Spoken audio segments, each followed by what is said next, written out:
Ito na nga, magandang araw mga banateros at update lamang po. Marami po sa inyo nagtatanong kung totoo po ba na nahuli na, sumuko ba, ano ba talagang katotohanan sa gitna ng mga nangyayari ngayong oras na to.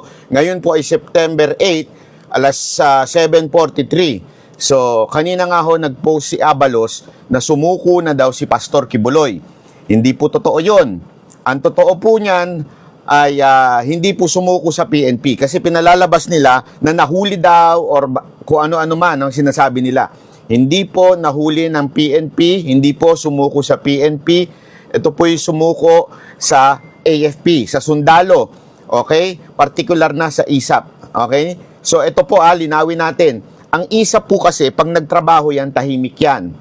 Sa kanila sumuko si Pastor Kibuloy at sila po ay isosurrender po nila sa kapulisan bilang ukautusan ng korte. Kasi tandaan po natin, ang mga sundalo ay hindi ho pwedeng makialam sa pagdating sa mga korte-korte, dapat po nag-i-implement yan ang pulis, ang PNP. Kaya nga po ito lang, ay paalala lang po, lalabas dyan, bida-bida na naman si Abalos, bida-bida na naman si Marbil, at syempre ang yawang si Torre, bida-bida na naman. Pero isang ang katotohanan dito, napahiya po si Torre. Malinaw po, napahiya si Torre at yan po ang sinasabi ng mga taga-KOJC. Kaya nga sinasabi natin, tagumpay. Tagumpay po. Anong ibig sabihin nun? Tagumpay in a sense na totoo ang sinasabi ng mga taga-KOJC. Hindi po nagtatago sa loob ng KOJC si Pastor Kibuloy. Sumuko po siya sa AFP, sa ISAP. Again, tahimik po ang ISAP na hindi po nila i-claim yan, hindi po nila sasabihin yan dahil po sila ay simple lang magtrabaho. Pero kaya nga magandang nangyari kasi po sa ISAP, hindi ho, ang mga taga-ISAP po kasi mga profesional. Yan po ay mga talagang nakita natin, hindi po dumanak ang dugo dahil sa kanila po dumaan. Pero kung kay Torre yan, o di kaya kay Marbil, naku po, kita nyo naman kanina, 10,000 ang pinadalang mga kapulisan. Kung sa kanila po yun, malamang sa malamang, gulo na ho ang nangyari, madugo na ho. Ganyan to ang tanong ng iba. Sandali.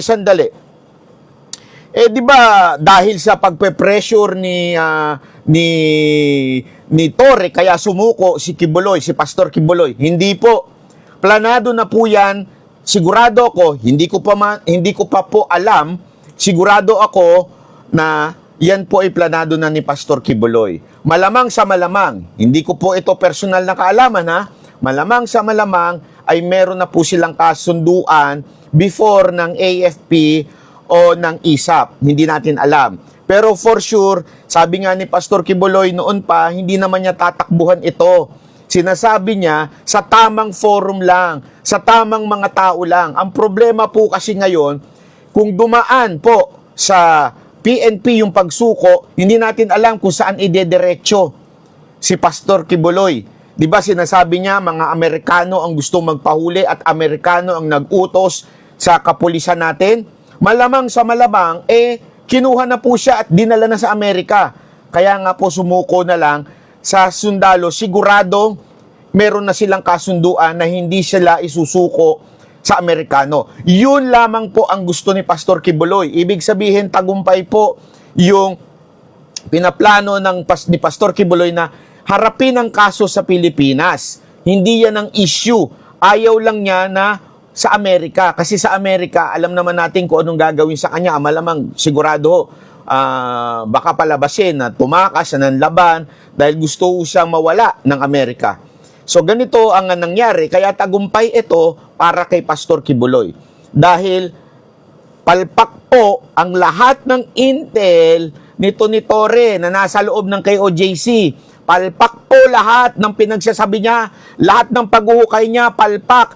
Totoo lang, nakakatawa siya kasi ground commander na walang kaalam-alam. Mantakin mo sabihin niya sa press, wala po akong alam dyan, kay Abalos, tanungin, o kaya tanungin nyo lang spokesperson ng PNP. Ibig sabihin, hindi po siya kasama doon sa inner circle na nag-uusap. Ganun Torre, walang kaalam-alam sa nangyayari. Kita mo naman, pahiyang-pahiya ka dyan, wala kang kaalam-alam. Ibig sabihin po nun, isa kang payaso o clown, di ba? Tama ba ako? Tagalog ng clown is payaso. O, ganyan ka lang dyan sa PNP, isa ka lang clown, isa ka lang katatawanan, isa kang araw-araw na opisyal na nagsisinungaling. Ikaw ang pinakapalpak na opisyal sa PNP. Binaboy mo ang imahe ng PNP dahil sa iyong walang kaalam-alam na intelligence. Pero mantakin mo, dinala mo ang lahat na resources dyan, ginastusan mo ng kung ano-ano, yung pala wala dyan sa loob. Anong tawag sa'yo? Katatawanan, isang payaso, isang clown. Hindi mo alam kung asa nangyari yung pagsuko. Di ba? Mas nalaman pa natin. Ako po, A1 ng information natin na sa ISAP sumuko si Pastor Kibuloy sa AFP. At, eto ha, abangan ninyo sa mga balita, hindi po palalabasin na sa AFP siya sumuko, hindi po palalabasin sa ISAP siya sumuko. Kasi gustong maging credit ni Abalos ito. Dahil alam naman natin si Abalos tatakbong senador. So, palalabasin nila kay Abalos sumuko. At ang AFP, tahimik po yan. Hindi ho yan magsasalita, professional po yan, lalong-lalo ng ISAP. Pag nagtrabaho sila, tahimik, hindi ho sila yung tipong nag-e-epal-epal. So, ito ho'y A1 information. Hindi po sa PNP sumuko. Mahalaga po ba ito?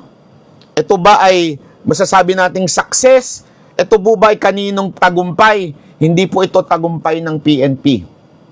Uulitin natin. Ito po ang wish ni Pastor Kibuloy simula pa lang noon. Gawan siya ng sulat, gawan ng parang kasunduan sa gobyerno na hindi siya isusuko sa Amerika. Dahil sabi niya nga, paulit-ulit, siya ho ay handang humarap basta sa justice system ng Pilipinas at hindi sa Amerika. Yan po yung kanyang pinaninindigan. Justice, dito lang o sa Pilipinas, sa korte ng Pilipinas, wag sa Amerika. At malamang sa malamang, ito'y aking opinion lamang, ito'y hindi pa facts, na mayroon na pong kasunduan si Pastor Kibuloy. Hindi ko alam kung kanino, pero malamang kaya po siya sumuko dahil yun po ang kanyang inaantay na parang kasunduan.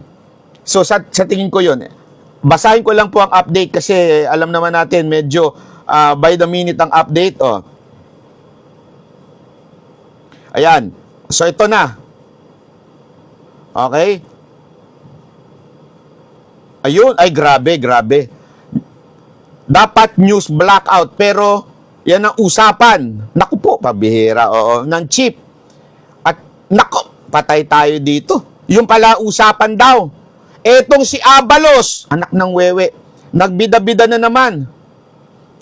Oh. Nagtiwala ang board ng KOJC sa opisyal ng ISAP. Yan po ang totoo.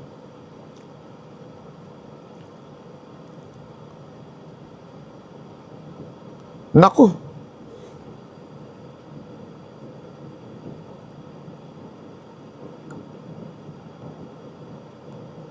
Ito po. Ano ito?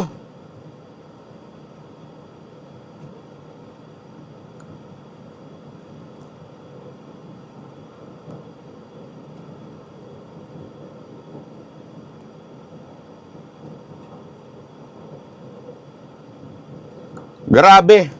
Matindi po ito. Matindi hong labanan ho ito.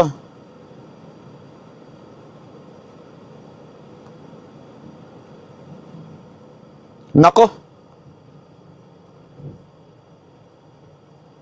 Natindi.